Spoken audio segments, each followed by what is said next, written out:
Karanlıkta lastik aynı yere geldik.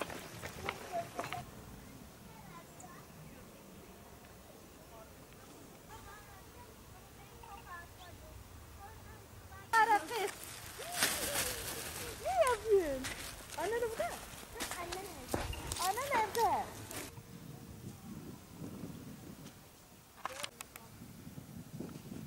Kurban karan piri.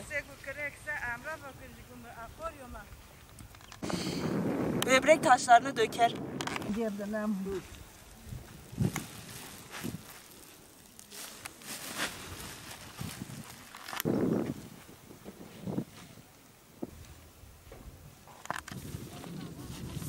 İlkbaharda bu otlar insan sağlığına çok faydalıdır. Binbir derde devadır. Arılar gelip bunlardan bal alır. Bunların özünü alır, toplar. İnsanlar faydası çoktur. Bunların böreği yapılır, hıtabı yapılır, pilavı yapılır, kavrulur, yenilir. Özellikle şeker hastalarına, tansiyon hastalarına çok büyük faydası vardır. Şifalı otlardır. Bunlardan ilaç yapımı oluyor, ilaç yapılıyor.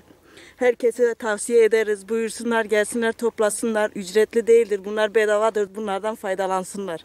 Gelsinler, görsünler, tatsınlar, buyursunlar, yesinler. Faydasını öğrensinler, görsünler. خالداري خوشة بالغر خوشترة أما باني هوركني بشوني قوت ماكني وأما بخوني اشتاي سوغلك لي نو توب دكن تشوغا ماريو تشوغا توب دكي بنجورة تم خوشة دكابا دوا سالاتاجي دوا قوت ماجي بعد هندوش دوا غيرو دوا كروجي آورو غيرو رندا سوغلا ماو يسوغلك Yaparız, katmer yaparız, salata yaparız. Bunun içinde ilacı yok der, hep doğal der. Çok şifa. Çok güzel bir ilkbaharın gelmesi. Nerem gelen birlikte pancar maydanoz topluyoruz. Ben de geldim. Onlara yardım edeceğim. Sonra hep birlikte geri eve döneceğiz. Bunlardan birçok çeşit yemek yapacağız.